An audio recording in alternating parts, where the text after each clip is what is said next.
நீங்க இன்னைக்கு பிக் மாமா ஸ்லூட்டி சமையல பார்க்க போகிறது லிவர் பெப்பர் ஃப்ரை எப்படி செய்யறதுன்னு. ஓகே, அதுக்கு தேவையான பொருட்கள்லாம் மிளகு, சோம்பு நான் வதக்கி வச்சுப்பேன். ரோஸ்ட் பண்ணிவிட்டு அதை கிரைண்ட் பண்ணி வச்சுக்கணும் பவுடர் தனியாக. ஈரல், நெக்ஸ்ட்டு கருவேப்பிலை, கொத்தமல்லி, இது மட்டும்தான். இதை வச்சு எப்படி செய்யறதுன்னு பார்க்கலாம். ஹை ஃப்ரெண்ட்ஸ், அந்த மிளகு சோம்பு வறுத்து வச்சுருந்தேன் இல்லைங்களா, அதை பவுடர் பண்ணி வச்சுருக்கேன். இப்போ எப்படி பெப்பர் ஃப்ரை பண்ணுறது பார்க்கலாமா? தேவையான அளவு எண்ணெய் ஊற்றுறேன். இதிலே வாஷ் பண்ணி வச்சுருக்கேன் ஈரல் எல்லாத்தையும் போடுறேன்.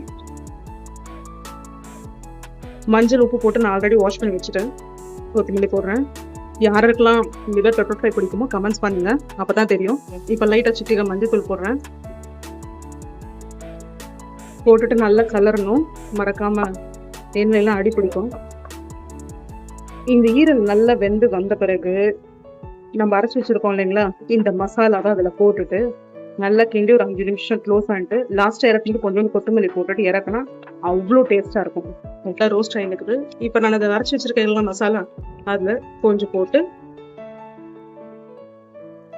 காரம் ஏற்ப, ஏன்னா நிறைய பேர் நல்ல காரம் சாப்பிடுவீங்க, சில காரம் கம்மியாக சாப்பிடுவீங்க, அது தோண மாதிரி.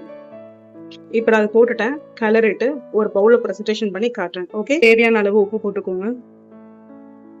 சடா, liver pepper fry ready. Okay, நீங்களும் இந்த மாதிரி வீட்டில் செஞ்சு பார்த்துட்டு சாப்பிட்டு பார்த்துட்டு எப்படி இருக்குன்னு சொல்லுங்கள். ஓகே, கமெண்ட்ஸில். அப்புறம் மறக்காமல் பிக் மாமா ஸ்லூட்டி சமையலை லைக், ஷேர் அண்ட் சப்ஸ்கிரைப் பண்ணிக்கோங்க. இன்னும் நிறைய இந்த மாதிரி கண்டென்ட்டோட நான் வரேன். Okay, until by.